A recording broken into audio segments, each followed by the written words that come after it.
Mesdames, Messieurs, bonsoir et bienvenue pour cette couverture spéciale du 15e sommet des BRICS. Nous sommes à Johannesburg et nous avons le grand plaisir d'accueillir aujourd'hui M.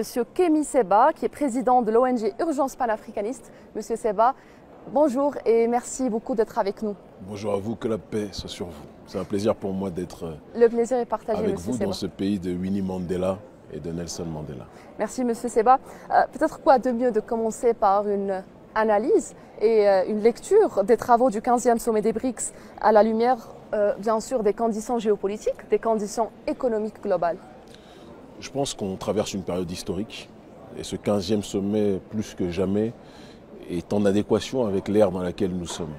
Nous sommes à une ère de basculement d'un monde qui a été essentiellement, depuis un certain nombre d'années, pour ne pas dire depuis des siècles, un monde unipolaire et qui est en train progressivement de tendre vers un monde multipolaire, sur le terrain politique, sur le terrain culturel, sur le terrain économique.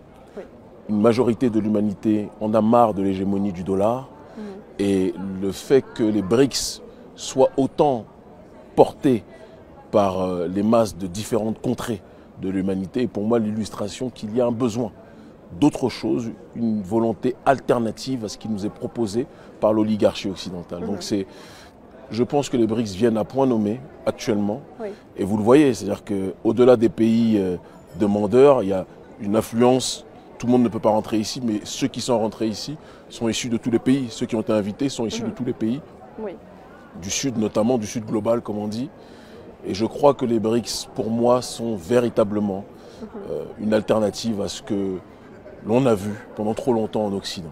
Les gens veulent autre chose et il est important que nous tous, nous soyons des agents de communication de cette instance qui est en train plus que jamais de grandir. D'accord. Monsieur Seba, quelles sont selon vous les priorités aujourd'hui dans ce 15e sommet des BRICS? Est-ce l'expansion du groupe? Est-ce l'unification monétaire?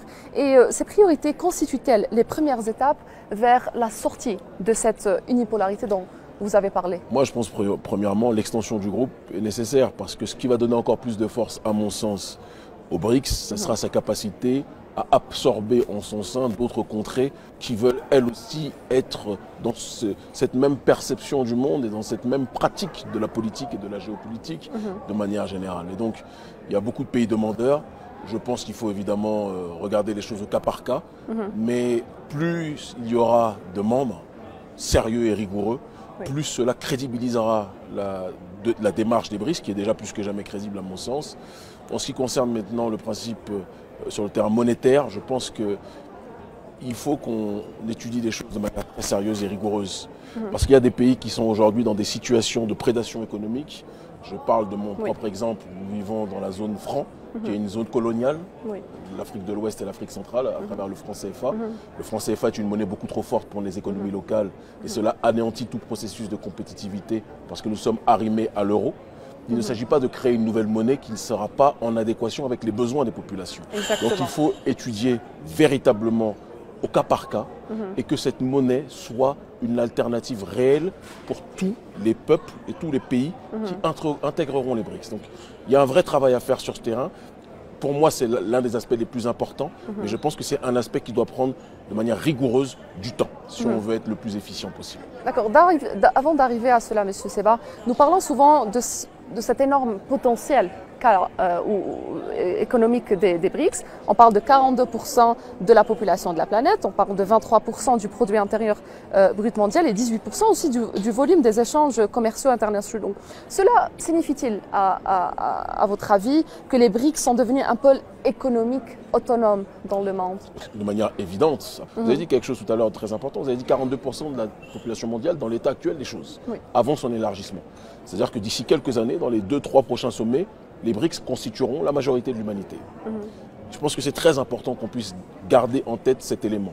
Et si vous comptez en plus tous les pays africains qui veulent intégrer, sachant que l'Afrique va être d'ici quelques temps le moteur de l'humanité, elle l'est déjà sous un autre angle en réalité, je pense que bien évidemment que ce poids-là sera un poids fondamental qui va compter dans le concert des nations. La Chine, à elle seule déjà, c'est quelque chose de très puissant.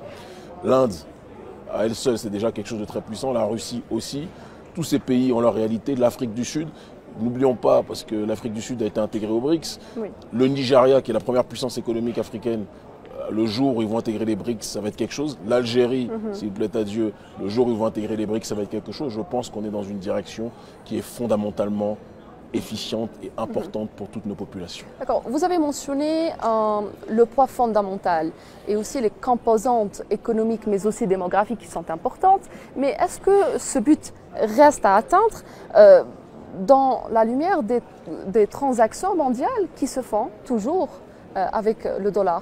Alors, je pense qu'il faut mettre une nuance sur cette réalité au sens que aujourd'hui, on a certaines contrées, certaines nations qui sont déjà dans un processus de dédollarisation fondamentale, notamment en Afrique, où certaines contrées, aujourd'hui, commercent, je crois que si je ne m'abuse, c'était soit la Zambie ou le Zimbabwe, j'aime bien être précis dans mes termes, donc il faudra vérifier, qui sont dans une logique aujourd'hui de commercer à travers l'étalon or en tant que tel, et qui ont compris que la logique du dollar est quelque chose qui les incarcère dans une matrice économique qui n'est pas en adéquation avec leur réalité sociétale. Tout à fait. Et donc, je pense que les BRICS, en conceptualisant un système monétaire qui sera véritablement adapté à la majorité des parties prenantes de cette institution, pourront donner une alternative fondamentale à la Banque mondiale, au FMI et à toutes ces institutions qui prétendument aident l'humanité, mais sont en réalité là pour encercler et capter les ressources de ces mêmes humanités en se présentant comme les pompiers.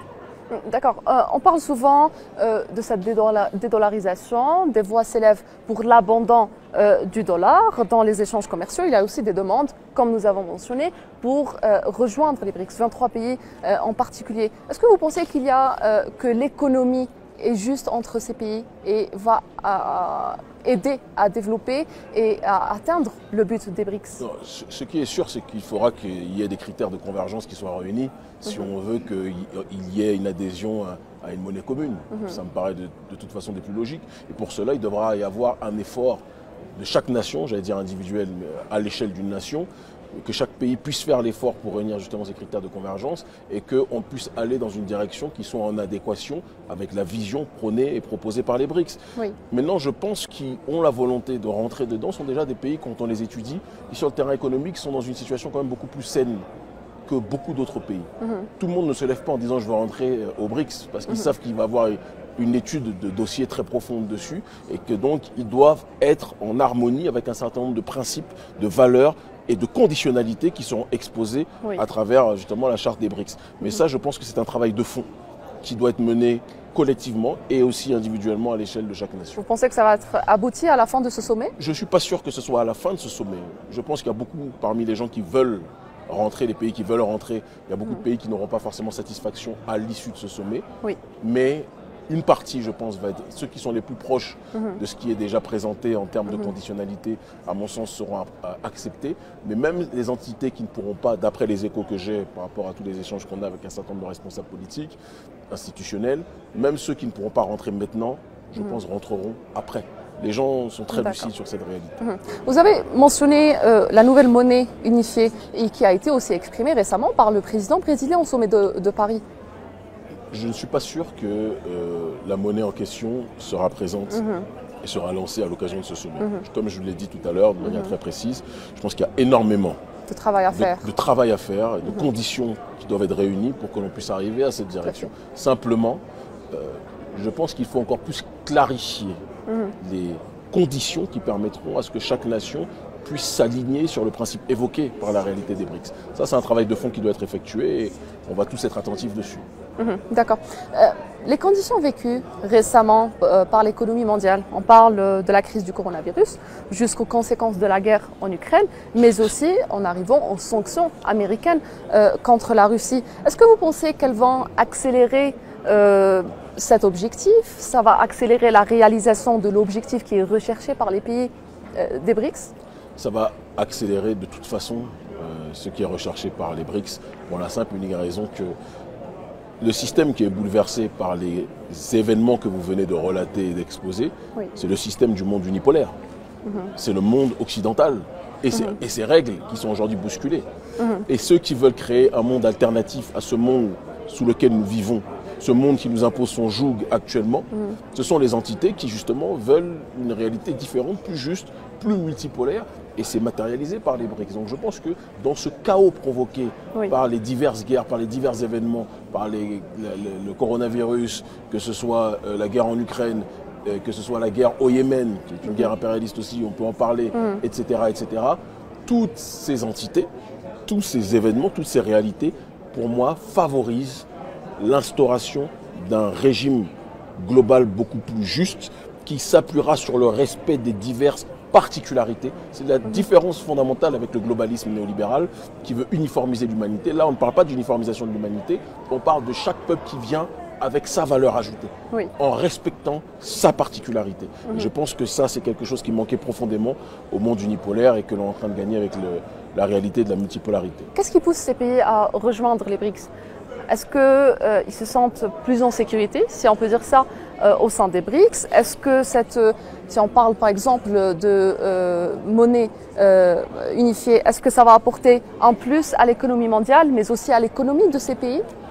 Je pense que s'ils veulent rentrer, c'est qu'a priori, c'est quelque chose qui leur apportera forcément un plus. Mais encore une fois, les BRICS ne peuvent pas être le messie d'un pays. Si le pays à l'intérieur est géré n'importe comment, l'intégration aux BRICS ne changera rien. Et je dis toujours qu'avant de vouloir être sauvé par l'extérieur, il faut que chaque pays soit capable de comprendre la nécessité de se sauver de l'intérieur. Donc il y a un travail de fond à faire à l'intérieur de nos pays pour que ces pays-là justement puissent être des valeurs ajoutées par la suite. Et moi je le dis que si un jour la nature décide, si Dieu Tout-Puissant décide qu'un jour j'aille sur la voie institutionnelle au-delà du leadership citoyen important qu'on a quand même aujourd'hui, d'après vos collègues, je pense que moi, à l'échelle de mon pays, le Bénin, évidemment que je me tournerai vers les BRICS. Mais avant de se tourner vers les BRICS, l'obsession sera de faire en sorte que mon pays soit un pays et ma région, ma sous-région, soit une région puissante. C'est important. Exactement. Oui.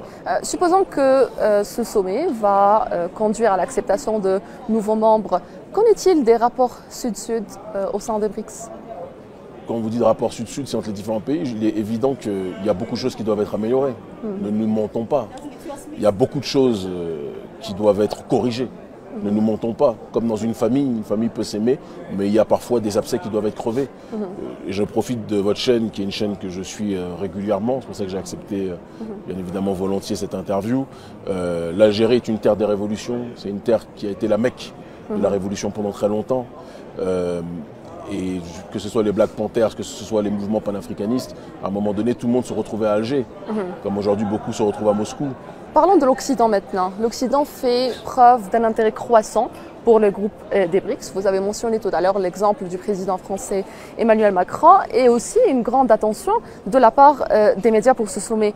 Comment expliquer cet intérêt? Les BRICS suscitent-ils réellement peut-être des inquiétudes pour l'Occident? Une inquiétude fondamentale. Celui qui a été habitué à diriger, à dominer, lorsqu'il voit un challenger émerger puissamment et être plébiscité par de très nombreuses entités, il a tendance à s'inquiéter, à être préoccupé. C'est quelque chose que je peux complètement intégrer. Maintenant, je pense qu'il faut qu'on aille le plus loin possible, qu'on aille dans une logique qui consiste à ne même pas tenir compte de leur regard. Ce qui compte, c'est notre regard à nous-mêmes, notre capacité à nous organiser. D'accord. Une dernière question, Monsieur Kimi Seba. Quand on parle des blocs régionaux, on parle forcément des motivations qui unissent ces pays entre eux. Qu'est-ce qui rapproche les pays BRICS? Est-ce le passé? Est-ce le présent? Ou est-ce l'espoir d'un avenir qui sera plus équilibré à tous les niveaux? Et quelle est la place des peuples dans toute cette vision et dans toute cette histoire? Le point commun de tous ces pays, c'est que ce sont des pays qui n'ont jamais été des pays colonisateurs. Je pense que c'est important que l'on puisse le dire. Ce sont des pays qui n'ont jamais été des entités qui ont colonisé. Ce sont des pays qui ont toujours été dans une dynamique de résister. Ce sont des pays qui ont toujours été dans cette obsession de promouvoir à l'échelle du monde un monde différent de ce que l'Occident a voulu nous imposer. Et donc c'est ce qui les réunit en réalité. Et même les entités qui veulent se rajouter au principe des BRICS sont dans cette même dynamique, dans cette même réalité. Monsieur Kimi Seba, c'était un plaisir de vous avoir. Le plaisir était pour moi. Merci d'être avec nous. Force à votre média et en Algérie prochainement. Merci beaucoup. Merci à vous. Mesdames, Messieurs, nous arrivons à terme de cette couverture spéciale. Merci de nous avoir suivis. À bientôt.